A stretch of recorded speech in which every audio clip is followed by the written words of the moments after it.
All right, welcome to basically part two of the Nintendo Direct video. If you haven't seen part one, go check that out. I was talking about the Pokemon news that we got, and now we're on to part two.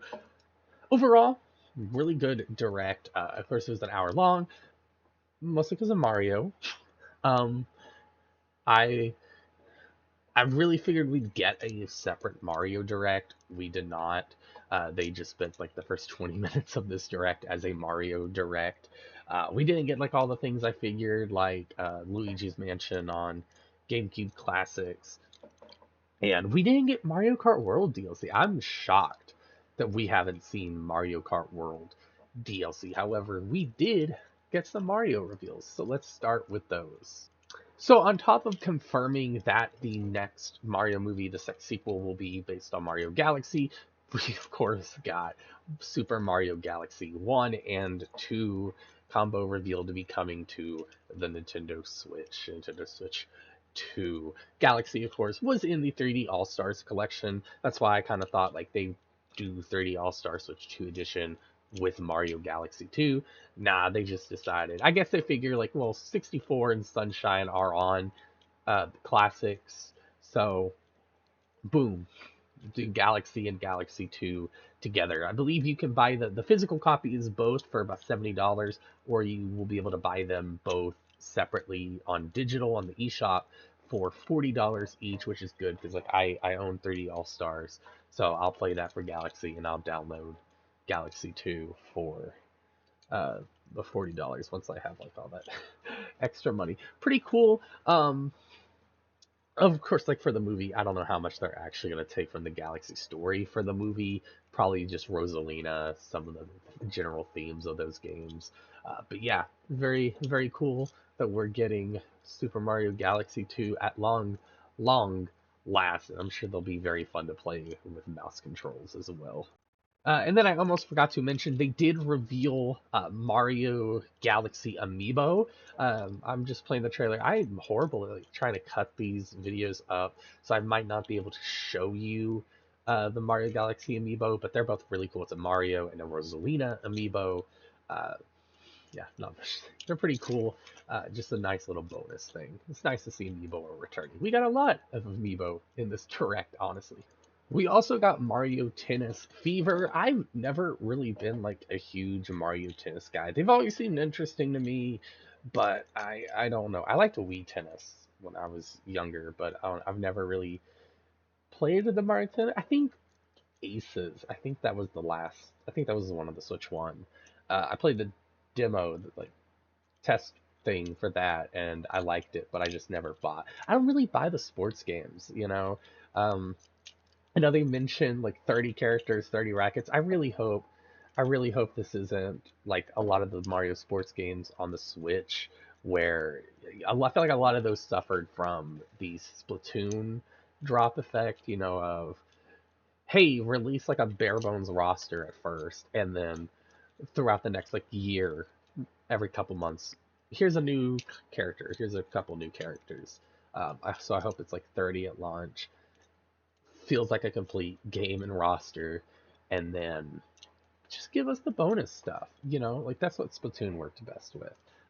So hopefully it takes that approach and not the Switch era Mario Tennis games like you see here. Like all these characters, hopefully are at launch. Yeah. And then we did get a Mario game that will have a Switch 2 edition. That, of course, being Super Mario Wonder. Um, I don't remember if I mentioned it or not in my predictions, but I did write like in a notes thing that I thought if any game Wonder would get a Switch 2 edition. It just felt like you could because it's getting, you can see here on the screen, the meetup in Bella Bell Park. I'm interested about this because they highlighted a lot of like the multiplayer stuff. I didn't play Super Mario Wonder multiplayer. I didn't. I just played it by myself. I loved it. So I really hope that means the challenges they're adding and all these new levels, uh, best to play with people, but hopefully will still be really fun to play with or with yourself by yourself, because otherwise that's gonna stink if not. I'm sure it'll be fun though. Super Mario Wonder is a really fun game. And then the last of the Mario reveals was a new Yoshi game. Yoshi's so interesting. I've never really played a Yoshi game before, but it's always one of those games where it's like the Mario side always highlights it. Like I think this first E3 of the Switch era revealed a Yoshi game. You know, like that was one of the big, like they revealed a couple games that weren't even coming out for, I was gonna say for another year, but they also revealed Prime 4, and that's coming out this year.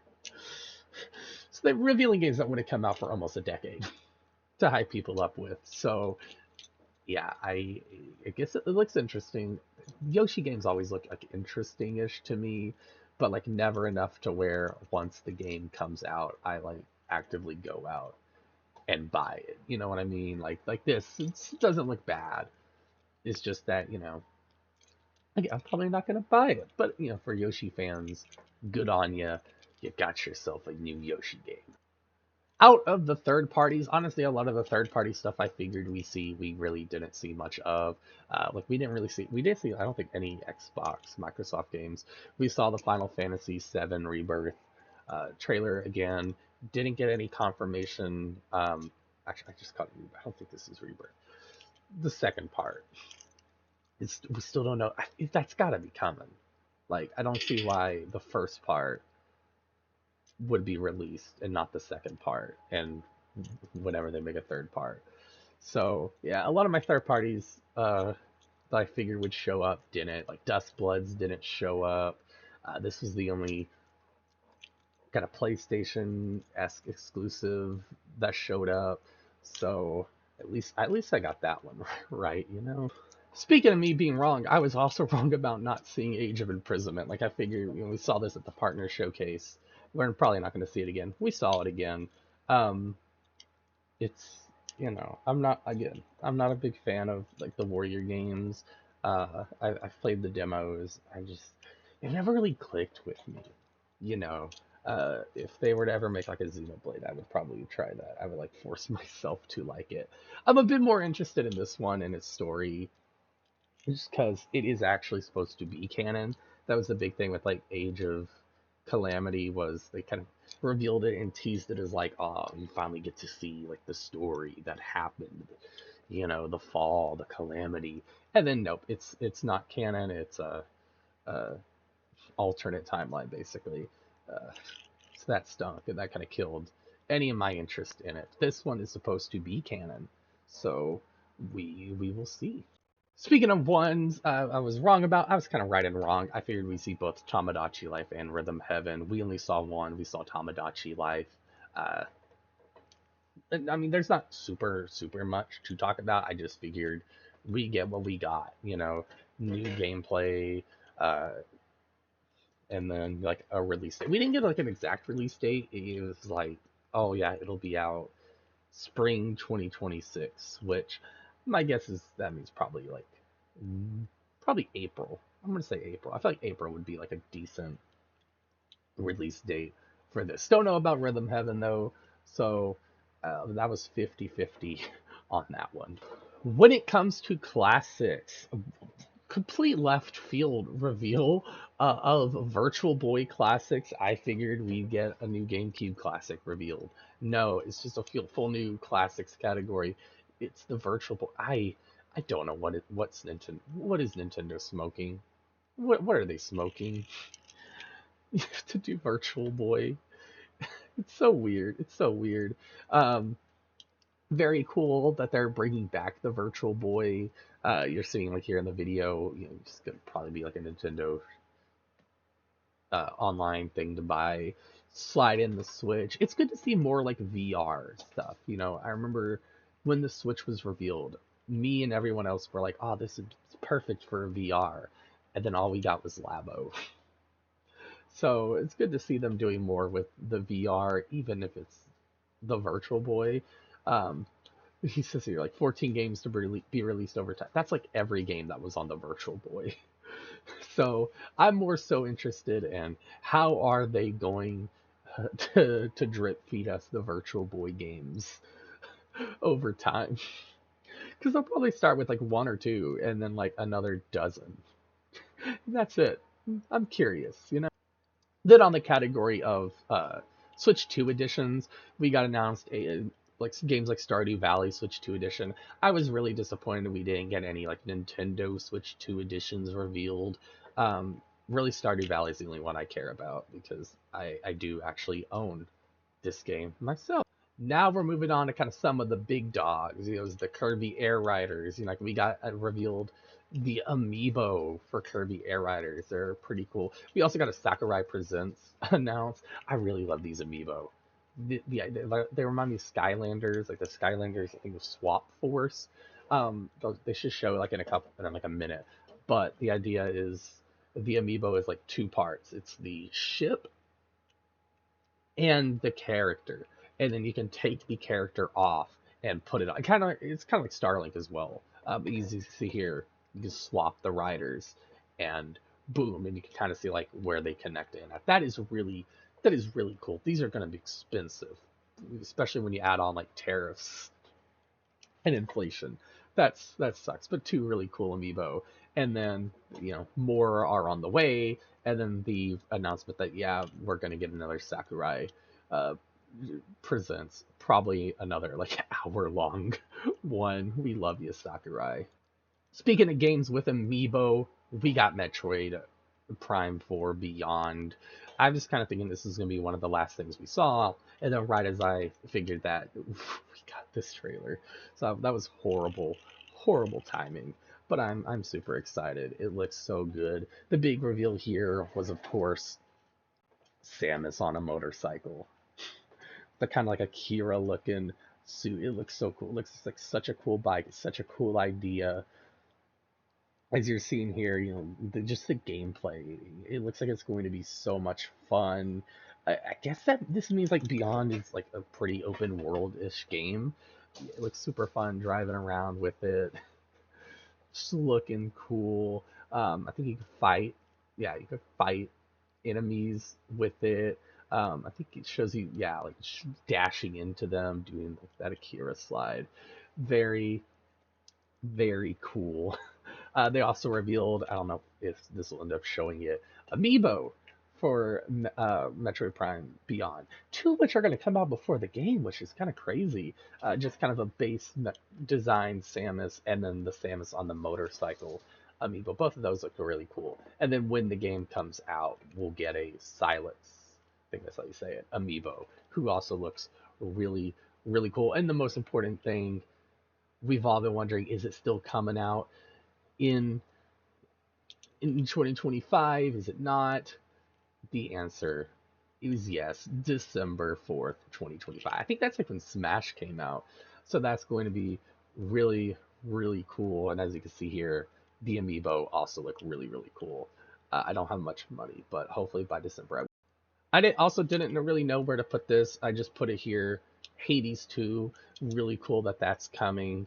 I didn't play Hades 1, but I really like the designs for it. So I might not even play Hades 2 when it comes out, but if I've got the time, I might pick up Hades 1, try it out, and then if I really enjoy it, Hades 2 will be out. So then I'll play Hades 2. I don't really know where to put this, so it's right here. Really cool, very nice.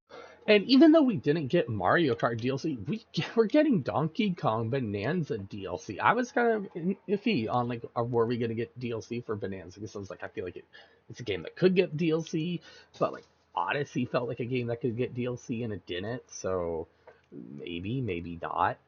And here we are. We're getting DLC. Really nice, really cool. DK Island and the Emerald Rush. It is out today. I haven't gotten to try and play it yet.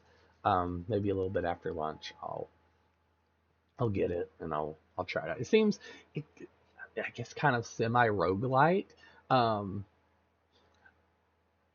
I'm not much of a roguelike fan, so I am very interested in how am I going to enjoy this, because the only part of DK Bonanza that annoyed me were like those horde rushes. So we'll see, but I'm excited. Real quick, just a reminder, if you want to know my thoughts on the Pokemon reveals from this direct, go check out my previous video. A link will be in the description below. All right, then towards the end of the game, or into the direct, we saw Monster Hunter Stories 3 again. Again, like I kind of mentioned last video, I definitely want to check this game out. I'm not much of a Monster Hunter fan, but the game seems really interesting. I also want to try out Stories 1 and 2 before this. It's kind of sad they didn't reveal Wilds, but this will do. And then the penultimate reveal of the direct. I still can't believe it. I still can't believe it. Resident Evil, more specifically, Resident Evil Requiem is coming to the Switch too. I saw this during Gamescom, and I was like, "There's no way this game's coming to the Switch too." I was like, "This would be like a great way for the Switch 2 to show like how powerful it is." There's no way it's coming to the Switch 2, and then they hit me with this, and I was like, "Never mind." They did confirm, of course, like Village and I can't remember what the other one was. Village and the one before it are also coming. I figured like those could come, but like I definitely was not expecting Resident Evil Requiem. I'm not even like a big Resident Evil guy, but like it's shocking. And you can clearly kind of see like it's not gonna be as like visually stunning as it's gonna be on like a PS5 or like a really good computer. But the fact that it's coming to the Switch too, like come on, like it's one of those things where it's like you go back to and you're like, hey, how come this game can't be ported to the system if this game here managed to be playable on the Switch 2? And I don't know, maybe it's gonna come out and it's gonna be a complete buggy mess on the Switch 2, but it's still gonna be on the system, so that counts for something. But of course, it's not the big finale game. Now this game, just from this clip alone, I was like, ooh. And then this, basically by this point here, I was like, this is Fire Emblem. This is giving me the like Three Houses art style vibes. Then those characters showed up like this is Fire Emblem. This is Fire Emblem. This is Fire Emblem. This is Fire Emblem. My reaction, and yep, it is Fire Emblem. Uh, for hold on, Fortune's Weave. Sorry, it's a new title. I gotta get used to that. Fortune's Weave. The reveal. It looks so good. Look at this. Look at I was like, oh my gosh, like it looks so good. It looks so good. I'm so excited. I'm very curious to see what this is gonna be. It got at the end shown off that this is related to Three Houses in some way, prequel or sequel. My original thought was sequel, just because that's how my brain goes. This came after this, it a sequel. But at the same time, it could be a prequel. It's got, they seem to be in a very Roman Empire themed country, place, whatever. If it's their history, Roman Empire obviously comes before like the British Empire, and kind of the British kind of medieval era world is what inspired the style of Three Houses. So to have a more Greco-Roman themed or inspired art style seems like it could be just teasing it as a prequel. Maybe by the end of this, these lead into the events that take us into Three Houses.